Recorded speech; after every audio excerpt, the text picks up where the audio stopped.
구독자 여러분! 안녕하세요. 지난주에 그 미국 제약회사 화이자의 코로나19 백신이 유효성이 90%라고 했는데요. 이번에 모더나가 또 발표를 했어요. 이게 정말 의심할 여지가 없이 완벽한 백신인 건가요? 아닙니다. 우리나라가 계약할 그 백신 회사도 곧 발표가 날 것인가요? 어떻게 할까 지금 고민해. 이렇게 우리가 좀 취재를 밝히기는 되게 어렵는데 우리도 거의 임박했다.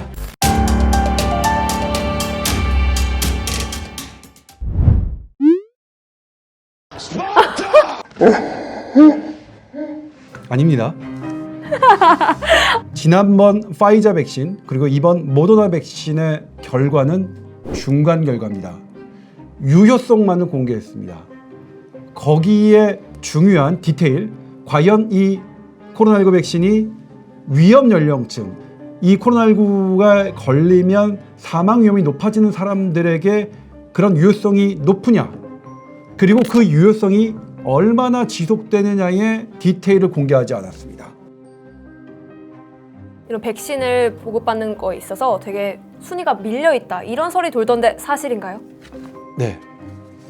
여러 국제적 룰, 그리고 그 자국에서 개발했느냐, 어떤 회사가 개발을 하면 자국, 그 다음에 임상시험에 참여한 국가, 세 번째 저개발 국가입니다. 우리나라는 세계에 아무것도 속하지 않죠. 그러니까 우리는 이런 현재 미국에서 개발돼서 곧 출시를 앞두고 있는 파이자와 모더나에 대해서는 우선순위가 없었던 거죠. 저 근데 궁금한 게 있어요. 왜 일본은 모더나랑 화이자랑 이런 걸 다 확보했다고 했어요. 근데 제가 아무리 생각해도 일본은 그 세 가지 국가의 조건에 포함되지 않는 거예요. 아닙니다. 제대로 공부하셔야지. 무서워요. 파이자 백신에 대해서는 10월 20일부터 일본에서도 임상시험이 시작됐습니다. 그러니까 파이자 백신에 대해서 일본은 임상시험 참여 국가가 됩니다. 그리고 모더나에 대해서는, 그럼 모더나는 어떻게 구했냐? 그 자국도 우리랑 똑같아요. 그런데 모더나에 대해서 언제 계약을 했느냐? 이것도 기사에 나오는데 10월 30일 날 계약을 했습니다. 이 모더나가 효과가 있다는 걸 세상 사람들 대부분이 모를 때 계약을 한 거죠.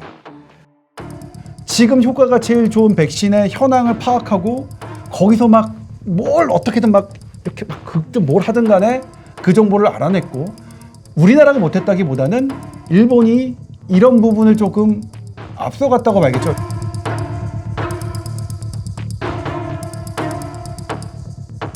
만약에 확보를 못하면 막 미국이나 일본 같은 데는 다 맞고 있는데 우리나라는 못 맞는 그런 현상이 발생하는 건가요? 그렇죠.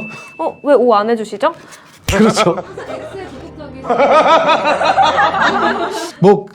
그럴 수 있겠죠. 그런데 사실 이건 되게 이제 비밀스러운 상황인데 어떻게 취재를 하다 보니까 알게 됐어요. 저희가 가장 지금 물밑 접촉을 많이 해온 것으로 알려진 아스트라제네카가 바이오팜스가 아스트라제네카를 일정 부분 생산을 담당하기로 하지 않았습니까? 우리 정부 관계자가 파악해봤더니 다음 주 정도, 늦어도 2주 후에는 이와 비슷한 유효성을 가진 결과를 발표할 것이다. 공개적으로 그때 기자들이 물었어요. 우리가 생산하면 우리에게 물량 떨어지는 거냐? 공식적으로 어떠한 답변도 하지 않았습니다. 아마 그런데 이제 우리가 추측하기에는 그런 비밀스러운 그런 전략이 분명히 있었을 거라고 저희들은 보고 있습니다.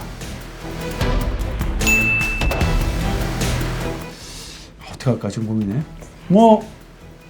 저희의 취재로는 11월 달 이내에 무언가가 성사될 가능성이 매우 큰 것으로 취재됐습니다. 이렇게 우리가 좀 취재를 밝히기는 되게 어렵는데 우리도 거의 임박했다. 또 하나는 뭐냐면 소량이긴 하지만 다른 나라에서 다국적 제약회사 역시 임상 3상을 진행하고 있고 역시 좋은 결과를 보고 있는 것도 소량이긴 하지만 거의 계약에 임박했다라는 것이 저희가 어제 취재된 내용입니다.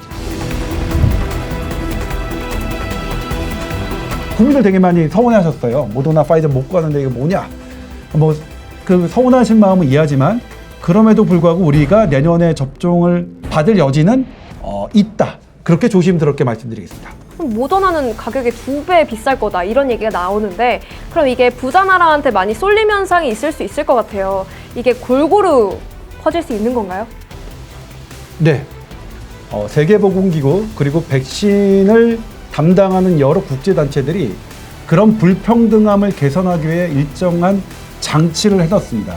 그러니까 코박스라고 하는 건데 이걸 국제 백신 공동 구매 뭐 이런 식으로 해석하는 게 제일 좋아요. 그리고 여기에 가입한 국가들에 대해서는 그 해당 국민의 20%를 책임질 수 있는 그것을 책임져 줍니다. 그러니까 우리나라는 5천만 명이잖아요. 우리나라는 이제 여기에 가입돼 있기 때문에 이 코박스로부터 어쨌든 간에 1,000만 명분의 백신은 우리가 받을 수 있습니다. 그 다음에 또 다른 단체가 있어요. 저개발 국가를 위한 단체예요. 그리고 거기에 여러 기금들이 모아져 있어서 이 단체는 이미 여러 제약회사들에게 미리 이제 돈을 좀 뿌려놓는 거죠.